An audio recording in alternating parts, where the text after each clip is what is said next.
So, welcome to KoiVet. Might have been a long time.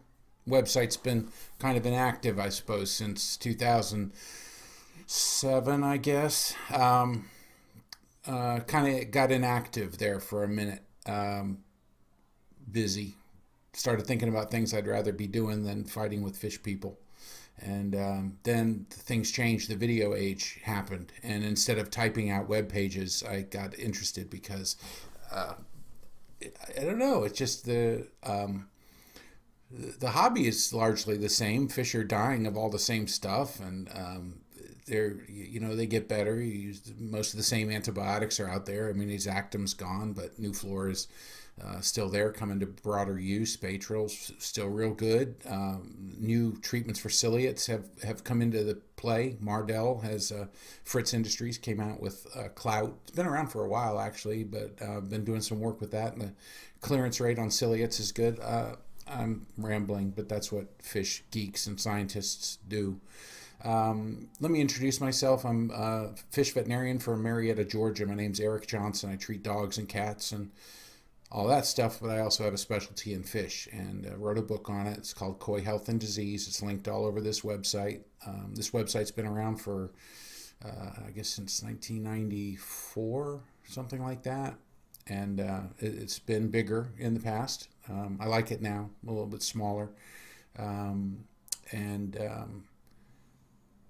it's basically an outreach. It's the goal of the website is basically to try to bring fish health in several different formats to the average hobbyist, the fireman, and the librarian. I say people that just they're not scientists. They're not here. They're not my colleagues. They've got sick fish. They just want to know how to keep them better. Or they bought a house. This happens all the time. They buy a house, and it has a pond in the backyard, and they're sitting there going, great, okay, so I got this pond. I don't want the fish to die.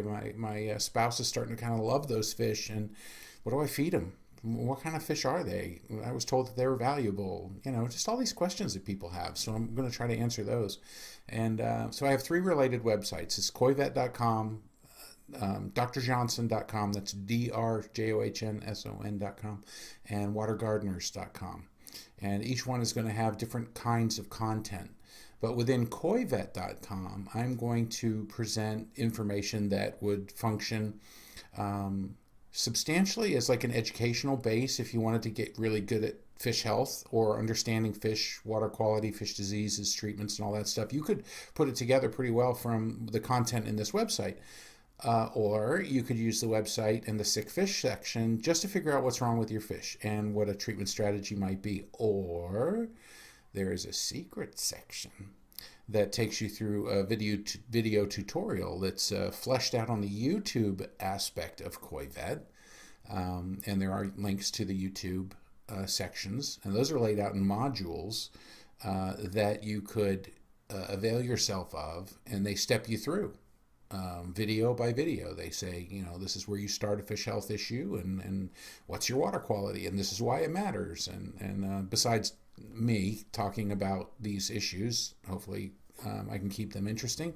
That's kind of what that's all about. That's the YouTube section. I would recommend highly that you subscribe. And then finally, I do offer consultations. I don't want to do a bunch of them. If I'm maybe 5 a week, 7 tops. And then when I don't have time for more consultations, I just won't take any more. And that just do the best I can. I can tell you how to get consultation set up. So kind of that's what the resources are at KoiVet.com. Over at drjohnson.com, there's a lot of dog and cat stuff going on. And my Facebook page, same thing. Facebook page is what I update more often. I will say, though, that Facebook sometimes has a more volatile side of me because I can update that from my cell phone. Sometimes I get a little bit upset in traffic, and you'll see some rants. Anyway, so hopefully you'll enjoy KoiVet.com, and I guess that's all I had to say. Enjoy poking around. I hope you'll visit the YouTube pages and enjoy those channels, and Enjoy the website. Oh, don't forget to use the search. The search is badass. I use Google for that, and I turned Google loose on my website. They spidered all the pages down to the last word. Now, when you search it, I did that, and I was searching it, and I found pages I had forgot that I put up years ago. So there's information goes all the way back to the early '90s. Um, so I don't think there's going to be any shortage of finding the data. It doesn't look like a very big website, but there are 3,500 pages in KoiVet.com. Anyway, yeah, I'm quite a nerd. I appreciate you visiting. Thanks.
Talking about these issues. Hopefully, I can keep them interesting.